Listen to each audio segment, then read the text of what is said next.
why I'm stopping my GLP1 maintenance dose, 4-month update, real talk about finding balance, listening to my body, and what's next. Okay, besties, listen, I'm officially at the 4-month mark in maintenance, and I've got an update. If you've been wondering whether I'm still doing my GLP1 injections, how I'm keeping the weight off, or what's been going on with my body, this one's for you because we gotta talk. Hey loves, welcome back to my channel. Hey, I'm She. If you're new here, I'm so glad you found your way to this space. Around here, we talk healing, wellness, GLP1 journeys, real life, and real results from a spiritual and balanced lens. I'm your girl Chic on the same journey as you, cheering you on while walking this thing out. Let's get into it. So here's my 4-month recap. So if you've seen my other maintenance updates, you know that I've been experimenting with how often I do my injections. So I was on 10 milligrams of Tirzepatide every other week at first. But guess what? Even that small amount was triggering more weight loss. And bestie, I'm not trying to lose no more. I just want to maintain. So I said, let me try going 3 weeks without a shot. And surprisingly, my appetite only increased slightly, which I actually love because y'all, we need calories. Our bodies need fuel. And if you've been on this journey for a while, you know how easy it is to get stuck in weight loss mode instead of health mode. Here's the thing, Terz is strong.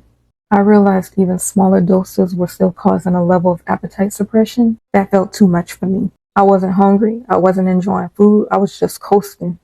And I don't want to live like that forever. At this stage in my journey, I need to feel hunger. I need to eat real meals, for real. I need to feel these muscles. And I don't want to be in a cycle of depending on GLP-1s just to feel in control. I really had to pause and ask myself, what does maintenance look like for me? So here's what I've decided. I'm coming off of my maintenance doses altogether. I'm going to continue with what's already working. Intermittent fasting, been doing that since before my GLP-1 journey.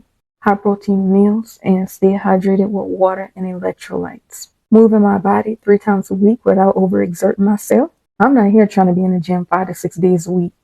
That's not sustainable for me. I pace myself and I honor my body because this is for life, not just for summer, not just for a moment. Let's talk about how my body and mind have changed. One thing I've noticed after 20 months on this journey, my mind and my body are in rhythm now. I crave protein. I naturally reach for water. I know when I'm full, no struggle. Food noise? What's that? Haven't had it for over a year. That's why I can step away from the minute. I've trained myself. And I've been consistent. It's like my body's been reprogrammed, literally. But let me keep it real. That didn't happen overnight. It took time. It took discipline. It took making small choices over and over again. And now, this is just my lifestyle. The real truth about goal weight and fluctuations. When you reach your goal weight, bestie, let me be the first to tell you, it's normal to toggle. So your weight will go up and down a few pounds. Water retention, stress, hormones, sodium, it all plays a part. But that doesn't mean you're failing, it just means you're human. So please don't panic if the scale shifts. Watch the patterns, not the panic. Pay attention to how your clothes fit, how your body feels, what your energy is like. Listen, the scale is just one tool, not your identity. Here's why mental health and stress management matter. Listen, you can't keep your routine in check if your mind ain't right. Stress will make you eat differently, sleep differently, crave differently. That's why I'm always saying protect your mental health. Journal, pray, talk about it, set boundaries, take your breaks, choose peace. Because when your mental space is right, everything else flows better. This journey is not just physical. It's emotional, mental, spiritual. I hope that this was helpful for somebody out there. If you're in maintenance, thinking about stopping your injections, or just trying to find balance, I see you. I've been there. And I want you to know it's okay to trust yourself if that's what you're deciding to do for you. You have to do what's best for you, not just because I'm doing something, because that is what you've decided is best for you. Okay? You've learned so much. You're not the same person you were when you first started. And you've got what it takes to keep on going, whether you decide to continue your injections or not. Aha! I almost forgot, y'all. I am continuing my lipo-C injections twice a week. I am still doing 1 ml each time. So a 1 ml dose twice a week, lipo-C in the tummy. And that is still going great. And if I need to, I'm just going to be paying attention to my body. I do have my Terz on hand, and I can start back at a low dose and start back on it. So it's not necessarily forever.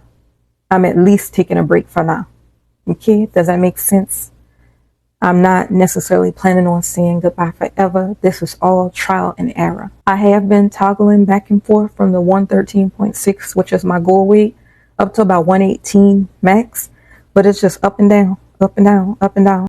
And I'm at the lower end right now. But yeah, I definitely haven't gone far and beyond that. Like I said, you will toggle. You ain't gonna just stay at your goal weight and just stay right there, okay? So know that. And if you have an issue with that, then you have to plan to go maybe 5 or 10 pounds below your goal weight, if that's okay with your medical provider, your doctor, and you, okay? So y'all discuss it and determine what's best for you. Make sure you like, share, and subscribe to the channel. Heyimshic on YT. Hit that notification bell so you never miss an update. I'll definitely keep y'all posted on how this next chapter goes. I love y'all deep. Keep showing up for you. Signing off. Later.